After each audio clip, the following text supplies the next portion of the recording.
Tugasku menemanimu. Shoyan menatap terkejut, segera bertanya apa sebenarnya kaitan antara suku ini dan Huang Quan.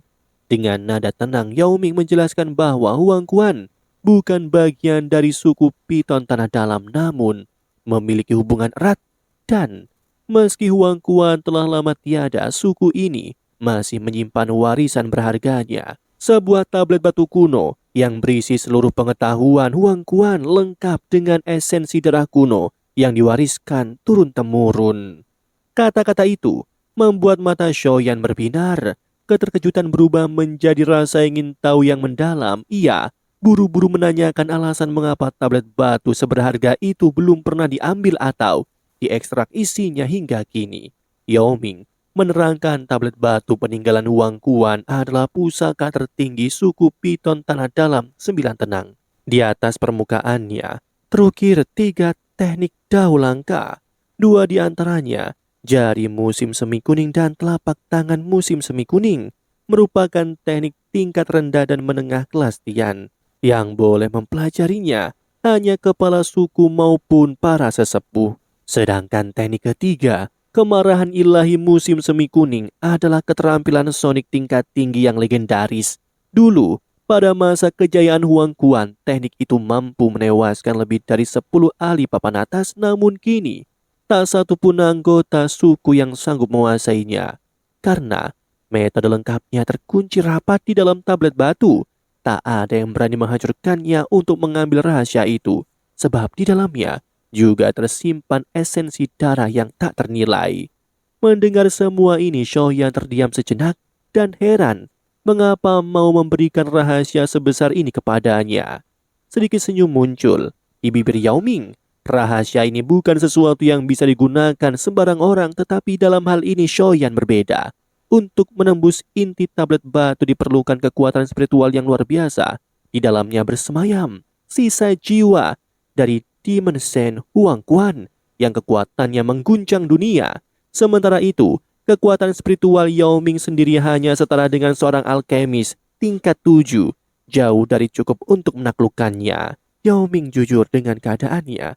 Ada 2 alasan. Pertama, karena rasa terima kasih. Yang kedua, karena ia menginginkan bantuan Shoyan untuk membuka tablet batu itu. Sebagai gantinya, ia berharap Shoyan bisa membantunya memperkuat diri agar dapat menguasai seluruh suku sepenuhnya. Mendengar itu, Shoyan mengangguk pelan dan berkata akan mencoba menghadapi sisa jiwa dari Demon Sen Huang Quan. Shoyan gembira penuh terima kasih. Ia segera membawa Shoyan dan kelompoknya menuju sebuah altar batu kuno. Di tengah alun-alun berdiri sebuah tablet batu raksasa kuning pucat menjulang setinggi 1000 kaki. Shoyan menatap permukaannya yang dipenuhi ukiran simbol-simbol misterius. Di sampingnya, Yao Ming menundukkan kepala dengan penuh hormat, lalu berucap pelan bahwa di dalam batu itulah kemarahan ilahi musim semi kuning dan esensi darah Huang Quan bersemayam. Dan Shoyan akan menjadi penentu apakah rahasia itu bisa terungkap sepenuhnya atau tidak. Shoyan menatap tablet batu dengan serius. Dari pancaran samar kekuatan spiritual di dalamnya, ia sudah merasakan tekanan yang luar biasa besar, seolah kehendak kuno tengah mengawasinya dari balik lapisan batu. Di sampingnya, Yao Ming bercerita pernah mencoba menembus tablet batu untuk mengambil rahasia di dalamnya. Namun, baru saat kekuatan spiritualnya menyentuh permukaan, sebuah dorongan dahsyat membantingnya meninggalkan luka berat hingga membutuhkan setengah tahun baginya untuk pulih sepenuhnya. Bagaimanapun, Demon Sen Huang Quan di masa jayanya sudah mencapai setengah langkah Dodi. Bahkan Yao Ming pun cukup ragu Shoyan mampu menaklukkan sisa jiwanya. Shoyan hanya tersenyum tipis, setidaknya ia harus mencoba. Ia melangkah maju, ia duduk bersila di hadapan tablet batu. Nafasnya teratur, sorot matanya mantap. Sebelum menutup matanya, ia memberi pesan untuk menjaga tempat ini dan tak membiarkan siapapun mengganggu. Dalam sekejap, tubuh spiritualnya terlepas dari raga, melesat menuju tablet batu. Permukaannya bergetar, lalu sebuah celah spasial menyeruak terbuka, menelannya sepenuhnya. Shoyan berada di dunia lain. hamparan langit diselimuti petir, badai berputar tanpa henti dan hawa kuno menyesakkan dadanya. Ia tercengang menyadari bahwa Demon Sen Huang Quan telah menciptakan dunia spiritual di dalam batu ini. Ini adalah sesuatu yang tak terduga. Ia kini mulai melangkah ke depan menghadapi pusaran badai yang menyambar tanpa ampun. Kilat meronta mencoba menembus pelindung spiritual yang menjaga tubuhnya. Langit tiba-tiba membumbung dengan warna kuning. Awan menggumpal dan berubah wujud menjadi sebuah jari raksasa yang menjulur, menusuk langit dan menghantam ke arah Shoyan. Serangan itu jelas jari musim semi kuning. Dengan gerakan cepat, Shoyan mengangkat tangan dan memusatkan energi spiritualnya. Dari telapak tangannya kekuatan besar melonjak, membentuk jari raksasa lain yang melesat menabrak serangan itu. Ledakan bergemuruh mengguncang. Kedua jari raksasa berbenturan hancur bersamaan, menyisakan pusaran energi liar di udara. Belum sempat ia bernafas, tanah di bawahnya retak dan ambruk. Sebuah tangan raksasa berwarna emas kekuningan melesat, mencengkram tubuhnya dengan mengerikan. Tekanan spiritualnya membuat udara bergetar, namun Shoyan membalas. Gelombang kekuatan spiritualnya meledak dari dalam tubuhnya dan pecah menjadi badai yang menghancurkan gelombang itu. Gelombang kekuatan spiritualnya meledak dari dalam tubuhnya dan pecah menjadi badai yang menghancurkan genggaman itu. Potongan tangan raksasa mencair dan menghilang ditelan angin. Dengan lantang, Shoyan menantang Demon Sen Huang Quan untuk muncul untuk melawannya. Tanah bergemuruh hebat, dan dari reruntuhan itu muncul sebuah gunung raksasa. Di puncaknya berdiri sebuah singgasana berwarna emas kusam. Sosok berpakaian kuning duduk di sana. Auranya seperti gunung yang hendak runtuh. Dunia di sekelilingnya serasa bergetar setiap kali ia bernafas. Suara berat penuh tekanan memerintahkan Shoyan untuk enyah. Getaran halus kini muncul di tubuh spiritual Shoyan, tapi sorot matanya justru semakin menajam. Shoyan tersenyum tipis dengan lantang berseru, "Meskipun kau dulunya berdiri di puncak dunia, kini yang tersisa hanyalah sisa kehendak keras kepala dari jiwa yang nyaris lenyap. Bahkan dalam keadaan seperti ini, kau masih berani bersikap angkuh di hadapanku." Ejekan itu menyalakan kemarahan di mata Demon Sen Huang Quan. Dalam sekejap, kekuatan spiritualnya meledak ganas layaknya semburan kilat. Bilah-bilah energi menebas udara dan meluncur ke arah Shoyan. Namun, dengan langkah ringan dengan satu kibasan tangannya, Shoyan memanggil fluktuasi spiritual yang bergemuruh, menahan serangan itu seperti ombak yang menghantam karang. Shoyan bernego. Ia tidak berniat mengacau. Ia memberi syarat untuk menyerahkan metode pelatihan kemarahan ilahi musim semi kuning dan darah esensi. Ia akan segera pergi setelahnya. Huang Quan bangkit dari singgasananya, wajahnya dingin bagai batu kuno. Warisan hanya dapat diberikan jika mampu mengalahkannya. Aura raksasa meledak dari tubuhnya, membuat gunung di bawahnya bergetar. Ia menatap tajam. Suara Huang Quan bergema, "Kau memang hebat. Kau mungkin yang terkuat yang pernah kutemui. Tapi jiwaku telah melampaui ranah surgawi yang sempurna dan mencapai tingkat di atasnya. Masihkah kau berani melawanku?" Kata-kata itu membuat Shoyan terpana sejenak. Di Benadoki, sejauh yang ia tahu, belum ada satupun makhluk yang mampu dan sanggup menembus tingkat spiritual setinggi itu. Namun ia segera tersenyum tipis, berkata sambil mengejek, "Jika yang berdiri di hadapanku adalah Demon Sen Huang Quan di masa lalu, mungkin aku tidak akan berani. Tapi kau bukan lagi dirinya, hanya bayangan jiwa yang tersisa." Kini langkahnya maju dan tubuh spiritualnya perlahan membesar, menjulang menembus langit dan bumi.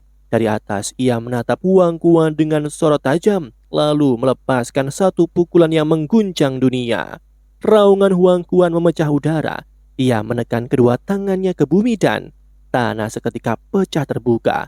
Dari celah itu, ratusan tangan raksasa terbentuk melesat ke arah Shoyan untuk memblokir pukulannya. Dentuman keras mengguncang langit. Jiwa Shoyan bergetar hebat terdorong mundur. Namun ia tak memberi kesempatan. Api surgawi menyembur keluar dari tubuhnya. melahap setiap tangan raksasa yang mencoba menahannya hingga menjadi abu di udara. Tatapan Huang Quan berubah tegang. Ia baru menyadari kekuatan spiritual Shoyan telah berpadu dengan api surgawi, kekuatan yang jarang ditemui bahkan di masa keemasannya. Ia segera menyusun segel tangan dengan kecepatan yang menakutkan. Gelombang energi dahsyat meledak dari tubuhnya, menelan gunung di sekitarnya, menggetarkan ruang hingga retak. Petir petaka berhamburan di langit. Dunia spiritual itu bergetar, seolah batas kehancurannya telah tiba. Shoyan menyipitkan matanya. Ia tahu inilah tanda Huang Quan bersiap melepaskan teknik pamungkasnya, kemarahan ilahi musim semi kuning. Dalam sekejap, tubuh Huang Quan membesar hingga menjulang puluhan ribu kaki. Ia membuka mulut lebar-lebar, mengeluarkan raungan yang mengguncang dunia, meluncurkan badai sonik raksasa dipenuhi dengan kekuatan penghancur yang melesat lebih cepat. Tak sempat membangun pertahanan, ledakan demi ledakan meletus di sekeliling tubuh spiritual Shoyan. Itu menghancurkan lapisan demi lapis hingga terpecah menjadi 1000 cahaya. Ruang di sekitarnya hancur, menyisakan kehampaan gelap dan sunyi, seolah dunia itu dilahap oleh kehancuran. Tubuh spiritual Huang Quan perlahan mengecil, wajahnya tampak letih, sorot matanya meredup, dan wujudnya kini terlihat lebih transparan. Ia kembali duduk di singgasananya, nafasnya berat penuh kesombongan. Bocah itu beruntung, setidaknya ia mati di bawah kemarahan ilahi musim semi kuningku. Tapi sebelum gema suaranya lenyap, ruang yang gelap itu bergetar. Dari ketiadaan muncul bara api samar. Api itu berkumpul berubah menjadi sosok Shoyan yang utuh kembali. Ia menatap Huang Quan dengan tenang dan mengakui bahwa teknik Dou itu layak disebut sebagai teknik pamungkas. Mata Huang Quan sempat heran namun segera memahami mengapa Shoyan berhasil bertahan. Itu adalah karena api surgawi. Namun ia juga menatap Shoyan dengan penuh keyakinan. Jika Shoyan tidak akan lolos tanpa luka parah. Shoyan tersenyum dengan santai dan mengakui ia butuh waktu sekitar 10 hari untuk memulihkan kekuatannya, seolah luka parah yang baru saja dialaminya bukan hal besar. Mendengar hal itu, Huang Quan menatapnya lama, mengakui Shoyan adalah orang pertama yang mampu bertahan dari kemarahan ilahi musim semi kuning. Kini, tugasnya sudah berakhir. Apapun yang Shoyan inginkan akan diberikan. Dengan satu kibasannya, gelombang spiritual berwarna keemasan muncul dan melayang di depan Shoyan. Ia mengulurkan tangan menyentuh fluktuasi halus itu dan seketika aliran pengetahuan mengalir deras masuk ke pikirannya. Ekspresinya berubah gembira. Bukan hanya teknik lengkap kemarahan ilahi musim semi kuning yang didapatkannya, tetapi juga metode pelatihan jari musim semi kuning dan telapak tangan musim semi kuning. Shoyan segera menundukkan tubuhnya, memberi salam hormat padanya. Terima kasih atas anugerah besar ini. Huang Quan menatapnya dengan tatapan tenang penuh makna. Dia telah menunggu seseorang yang mampu mengalahkannya dan mewarisi semua kemampuannya, dan kekuatan spiritual Shoyan telah mencapai tingkat yang bisa mengendalikan kemarahan ilahi musim semi kuningnya. Setelah itu, Huang Quan membuka telapak tangannya. Cahaya emas pucat muncul. Shoyan tercengang seketika menyadari bahwa benda itu adalah esensi darah murni milik Huang Quan, sumber kekuatan kuno yang mampu memanggil wujud aslinya. Nada suara Huang Quan terdengar sayu. Beribu tahun kugunakan untuk berusaha menembus batas ini, namun tetap saja aku gagal mencapai ranah yang lebih tinggi. Shoyan menatapnya penuh hormat. Ia berkata, pencapaianmu sudah melampaui kebanyakan manusia. Andai tak terjadi perubahan besar di masa lalu, mungkin Anda sudah melangkah menjadi seorang Dodi. Huang Quan tersenyum tipis. Ia menggelengkan kepalanya lalu berkata, itu tidak semudah yang kau bayangkan. Saat ini bahkan kemungkinan munculnya seorang Dodi di dunia ini hampirlah mustahil. Ucapan itu membuat Shoyan tertegun. Kenapa? Sejak zaman kuno tak ada lagi yang mencapai tingkat itu. Setelah dewa kuno Tose, tak seorang pun tahu alasannya. Huang Quan memejamkan matanya sejenak. lalu menatap ruang kosong di hadapannya seolah mencari sesuatu yang tak terlihat. Ada sesuatu yang hilang dari dunia ini, katanya dalam nada misterius. Perkataan itu mengguncang hati Shoyan, tapi ia tak mampu memahami maksudnya. Huang Quan pun melanjutkan dengan tenang. Aku hanyalah fragmen jiwa.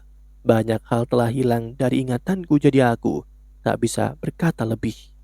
Ia kemudian menggerakkan tangannya dan bola cairan emas di telapak tangannya melesat lembut menuju Shoyan. Esensi itu mendarat di tangan Shoyan, hangat dan berdenyut seperti kehidupan. Shoyan kembali menunduk, memberi penghormatan dalam diam. Tubuh spiritual Huang Quan memudar, berubah menjadi butiran cahaya yang berterbangan perlahan. Gunung megah dan singgasana yang tadi kokoh berdiri itu memudar, lenyap bersama sosoknya hingga hanya tersisa hampaan gelap. Sementara itu, di dunia luar, Cailin dan kelompoknya masih berjaga di depan tablet batu, menunggu hingga fajar menyingsih. Kekhawatiran tampak di wajahnya saat ia menatap Shoyan yang masih duduk bermeditasi tanpa bergerak sedikit pun. Ia bertanya cemas pada Yao Ming, adakah anggota suku yang pernah selama ini menghadap tablet batu ini? Yao Ming menggeleng pelan, tak seorang pun yang mampu menahan tekanan spiritualnya. Setelahnya ia berusaha menenangkan Cailin. Tiba-tiba, mata Shoyan terbuka lebar dan setetes darah segar memancar dari mulutnya. Wajahnya pucat seputih kertas. Jejak kekuatan dari kemarahan ilahi musim semi kuning masih menggerogoti tubuh spiritualnya. Cailin sontak bergerak mendekat, diikuti oleh Sho Yishan dan King Lin. Wajah mereka tegang, mata penuh khawatiran, menanyakan keadaannya. Shoyan menggelengkan kepalanya pelan sambil mengatur nafas, menjelaskan ini hanya luka kecil. Yao Ming mendekat dengan raut wajah penasaran. Ia segera bertanya apakah Shoyan telah berhasil mengalahkan Demon Sen Huang Quan. Shoyan tersenyum tipis, menjelaskan ia hampir kalah, namun kini fragmen jiwa Huang Quan telah lenyap sepenuhnya. Ucapan itu belum sempat dicerna semua orang, namun tiba-tiba tablet batu di depan mereka bergetar. Cahaya hangat memancar dari permukaannya, diikuti suara lembut bergema di udara. Pada bagian yang menampakkan ukiran jari dan telapak tangan muncul bentuk menyerupai mulut, seolah tablet itu hidup. Yao Ming tercengang. Ini metode kemarahan ilahi musim semi kuning. Ini akhirnya muncul. Ia segera duduk bersila, menyalurkan kekuatan spiritualnya dan mencoba menyentuh bentuk mulut itu. Namun begitu jiwanya bersentuhan, kekuatan spiritual ganas menampar balik seperti pusaran badai. Tubuh Yao Ming segera terlempar, cairan merah mengalir dari sudut bibirnya. Wajahnya pucat. Ia sadar belum memenuhi syarat untuk menapaki jalan itu. Shoyan kemudian mengangkat tangannya, menampakkan bola kecil berwarna emas pucat yang adalah esensi darah Demon Sen Huang Quan, menanyakan apakah esensi ini bisa dibagi. Yao Ming tersenyum. Itu adalah hak Shoyan sepenuhnya. Dengan gerakan halus, Shoyan membagi bola emas itu menjadi 4 bagian. 4 sinar melesat cepat ke arah Yao Ming, Cailin, Sho Yishan, dan King Lin. Di telapak tangannya masih tersisa bagian terakhir. Bagian itu akan ia simpan untuk gurunya, Yao Lo, hadiah yang mungkin akan membantunya menembus ranah doseng. Setelah memastikan semuanya aman, Shoyan menatap Yao Ming dengan serius. Ada satu hal penting lagi yang ingin ia bahas, perihal perang saudara dari suku Naga Void kuno. Yao Ming mengangguk mengerti, menenangkan agar Shoyan tidak cemas. Suku Piton Tanah Dalam 9 Tenang tidak akan campur tangan. Namun Yao Ming juga mengingatkan bahwa mungkin suku Phoenix Iblis Surgawi akan membuat masalah besar dan mengirim ahli-ahli kuat untuk membantu 3 Raja Naga. Mata Shoyan menajam, bersumpah jika mereka turun tangan tak satu pun akan dibiarkan hidup. Shoyan juga berharap pada Yao Ming, suku Naga Void kuno dan suku Piton Tanah Dalam 9 Tenang bisa menjadi sekutu di masa depan. Yao Ming tersenyum puas, yakin bahwa aliansi akan membawa masa depan cerah bagi suku mereka. Dia juga akan mengutus para ahli untuk memantau pergerakan suku Phoenix Iblis Langit. Dia juga akan mengutus para ahli untuk memantau pergerakan suku Phoenix Iblis Surgawi. Pandangan mereka bertemu dalam keheningan di antara cahaya yang kian redup dari tablet batu. Lahirlah kesepakatan baru. Aliansi dua suku kuat yang kelak akan mengguncangkan seluruh dataran tengah. Setelahnya, Shoyan dan Cailin berdiri berdampingan di tepi danau mata air musim semi kuning. Shoyan membuka telapak tangannya memperlihatkan sebuah pil obat berwarna keemasan. Itu adalah pil tingkat 9 bodhisattva yang akan membantu menembus kerana Banseng dalam pelatihan tertutup Cailin nanti. Shoyan harus pergi. Ia masih ada urusan dengan para ahli dari suku Phoenix Iblis Surgawi. Mereka harus dibereskan sebelum bisa bergerak melawan pihak aliansi. Hening sejenak. Angin membawa dingin dari danau berdesir lembut di antara mereka tanpa peringatan. Cailin melangkah maju dan bibir keduanya menyatu. Seketika, waktu sholat berhenti. Shoyan terkejut, namun tubuhnya bereaksi memeluk pinggang Cailin. Dengan senyum menggoda, Cailin mendekatkan bibirnya di telinga Shoyan mengingatkan, "Berhati-hatilah, ingat, hidupmu milikku." Kata-kata itu membuat Shoyan terdiam. Ia mengenalnya sebagai sosok yang dingin, tegas dan nyaris tak tersentuh oleh emosi. Namun kali ini, nada suaranya begitu lembut hingga membuat dada Shoyan bergetar. Sebelum ia sempat menjawab, tubuh Cailin diselimuti oleh cahaya 7 warna yang menakjubkan. Sosoknya berubah menjadi wujud piton penelan surga 7 warna.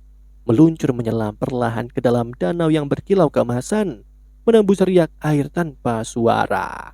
Shoyan berdiri diam di tepi danau. Keheningan yang tersisa meninggalkan perasaan rindu dan tekad di dadanya.